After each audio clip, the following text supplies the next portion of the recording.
Alright, so let me take you back to the mid-90s to this huge commercial job site somewhere in the middle of nowhere. A place where the sun beats down hard, the dust never quite settles, and the sound of metal banging and power tools humming is just the soundtrack of the day. That's where I found myself fresh out of high school, stepping onto the site as an apprentice electrician. This wasn't just any gig. It was where my family's legacy ran deep. My dad, his dad before him, even his dad before that, they'd all been tradesmen, and everyone on the site knew what that meant. I wasn't just the new kid who showed up with a shiny toolbox and a hopeful grin. I was the guy carrying my family name, and I took every bit of that seriously. I worked long hours, soaking in every piece of advice or instruction like a sponge. Whether it was setting up conduit or wiring panels, I wasn't about to slack off or cut corners. It wasn't just about getting the job done. It was about doing it right with respect and pride. Hell, even the older journeymen started giving me nods of approval here and there. Nothing was handed to me, though I earned it day by day. But man, every job site has that one person who thinks they own the place, right? On this site, it was a guy named Don. Tall, built like a Hulk, and with a scowl that could freeze your blood before he even said a word. Don was a journeyman, and if there were apprentices he didn't like, well, everyone knew about it. He had this way of belittling newbies, throwing around his weight both literally and figuratively. The thing about Don was he didn't just mess with one or two apprentices. He was known for making life miserable for anyone who dared to stand up or showed even a hint of pride. You'd think with all the work to do he'd focus on that, but nope. His favorite pastime was intimidation. Now, I didn't exactly want to be on Don's bad side, but I wasn't about to let him run over me either. I remember one afternoon a week or two after I arrived, when the tension between us hit a new low. I'd just gotten a set of channel locks, custom marked. Those things were practically glued to my hip. My dad had helped me pick them out. The grip felt right in my hand, and the markings meant they wouldn't disappear on a busy site. But that day when I grabbed the tool pouch for the first break, my heart sank. The channel locks weren't there. After a quick search, I spotted Don, leaning against his truck, smirking just enough that I knew he had them. Problem was, several other journeymen were standing nearby, eyeing the scene but not saying a word. I swear, time slowed down as I processed the move. Don had straight up taken my tools and hidden them in his truck. No warnings, no jokes, just pure arrogant theft. I remember thinking, what the hell does he think he's doing? Honestly, I didn't know what to do right then. Part of me wanted to just let it go, avoid making waves, keep my head down, but another part was burning with this need to stand up. These tools weren't just tools. They were my connection to my family's craft, my symbol of hard work.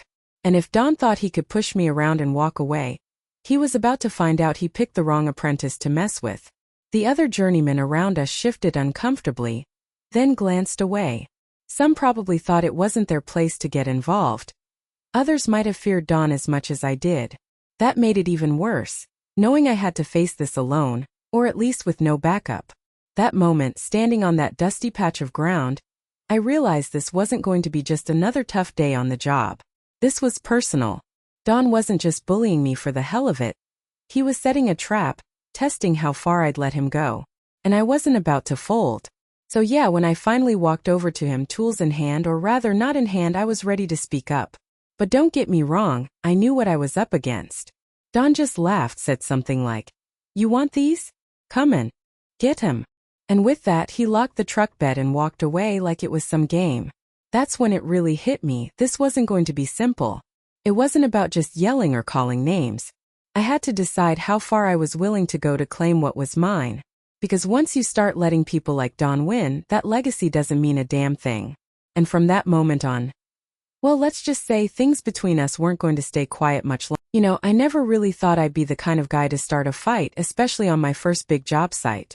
But there I was, standing nose to nose with that bully, knowing full well I was outmatched. He was bigger, louder, had the usual crowd backing him up.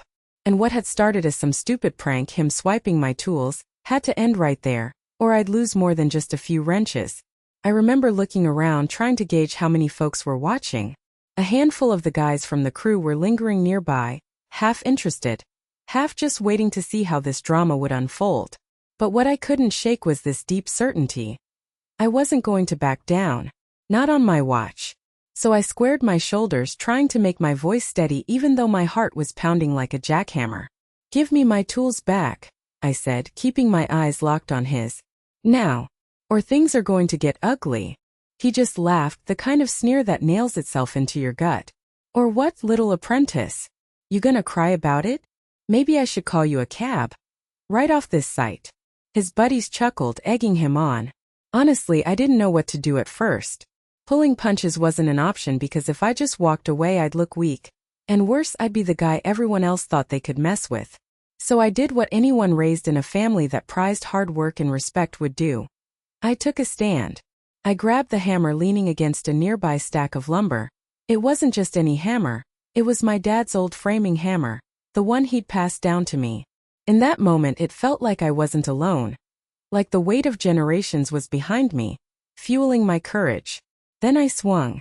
Just one solid hit on the bully's truck window. It shattered in a spray of glass, scattering across the gravel. Everyone went quiet. Even the bully looked shocked. I reached through the broken window, grabbed my toolbox sitting on the seat, and pulled it out like a trophy. "Let that be a lesson," I said, my voice steady now, even if my hands were shaking. "You don't steal from me. Ever." The silence cracked as the bully's face turned red. Not just from anger, but from the sting of being challenged. Without warning, he lunged at me, rage flaring. Before things could get out of control, a few of the bigger guys stepped between us, holding him back. That was when he started yelling, demanding I be thrown off the site, that I was reckless and dangerous, that he was some kind of victim here. I just stood there, gripping my hammer and toolbox, feeling every eye on me.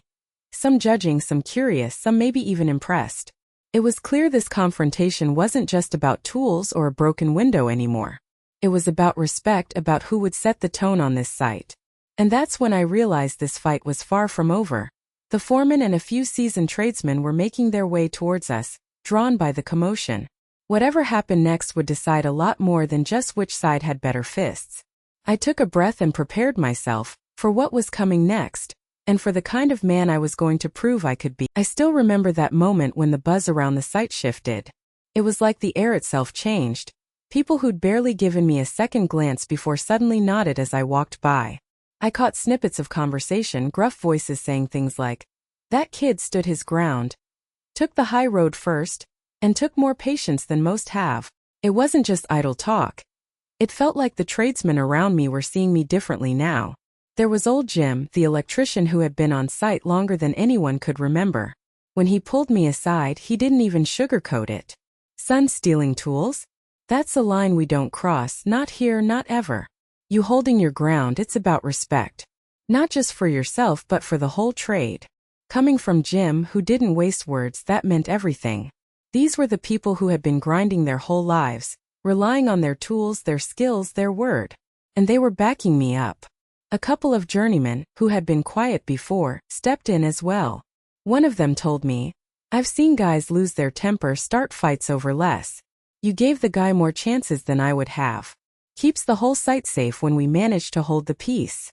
Those words stuck with me. It wasn't just about standing up, it was about how I stood up. With restraint, with fairness, and with a sharp edge of integrity that they clearly respected. The foreman, who's been a tough man to read, surprised me the most. After everything had blown over, he came directly to me. "You're staying," he said, flat and firm. "We don't put up with theft on my watch. And anyone who stands up for what's right? They've earned a place here." Just like that, he made it clear I wasn't just a kid anymore.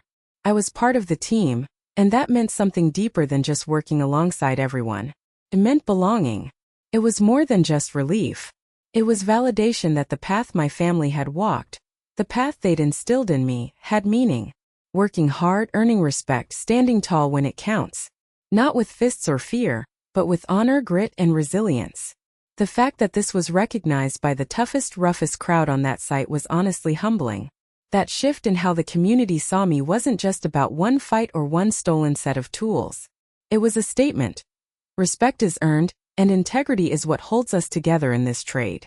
I could feel it in the eyes and nods of those who came to my defense. A reminder that standing up for yourself the right way carries weight beyond the job itself. But what really dawned on me was how this moment would ripple beyond just the site. Word travels fast among tradespeople, and it wasn't long before the story of my stand reached my father. And if there's one thing that matters more than earning respect on the site, It's earning the quiet approval of the man who shaped my work ethic and pride. At that moment it hit me. I wasn't just fighting for myself. I was carrying on a legacy. And this was only the beginning of proving what that really meant. I remember the day my dad finally found out what had gone down on that job site, the showdown with Mike, the guy who thought he could push me around just because I was new and kept my head down. I wasn't sure how he'd react. You see, my father wasn't the kind of man who went around handing out praise easily. He was old school, the kind of guy who rather showed respect with quiet approval than loud words. So when he called me into the workshop after work that evening, my heart was pounding. Not because I was scared, but because I knew this moment was bigger than just me. He didn't say much at first. Just looked me over, eyes sharp but calm, like he was weighing something important that words couldn't quite capture. Then without a word he nodded, a slow, deliberate nod that told me everything. That simple gesture spoke louder than any speech. It was his way of saying, "You did good. You stood your ground the way this family does." And in that moment, I felt the weight of all those years of sweat, elbow grease, and quiet sacrifice that had paved the way for me to stand tall. In the years that followed, I kept hearing stories about my grandpa, and even my great-grandpa before him, about how they too had faced their own battles, some with tools, some with attitudes, but always with that underlying code of hard work and respect. I realized I wasn't just holding a hammer or channel locks in my hands. I was holding pieces of a legacy. There's this old set of channel locks my dad had marked with initials and dates, passed down through our family for generations. Those tools have rounded edges and scratches, each telling a story. Every time I reach for those channel locks, whether it's fixing a stubborn pipe or tightening a bolt, I'm connecting with something way bigger than the job itself. It's the pride of a family that's built its name with its own hands, day after day, challenge after challenge. Using those worn tools reminds me that honor isn't just about what people see on the surface, but about the perseverance and respect you carry in your heart, passed quietly from one generation to the next. Even after Dad passed, it felt like his presence was right there with me in that small workshop, in those tools lined up on the bench, and in the way I approach every task. The legacy wasn't just about skills or trade secrets. It was about a way of living, of standing up for yourself, and those values that make you more than just another worker. That's the lesson I carry forward. And I know that someday, I'll pass those channel locks, and that same quiet nod of approval, to someone else who's ready to honor the family name. Because at the end of the day, it's not just about the work. It's about the family that shapes you, and the legacy you choose to carry on. And that's the kind of pride you can't fake or take lightly. It's earned. But looking back, I can't help but think, what's next for someone who's stood up, earned respect, and made sure nobody messes with the apprentice?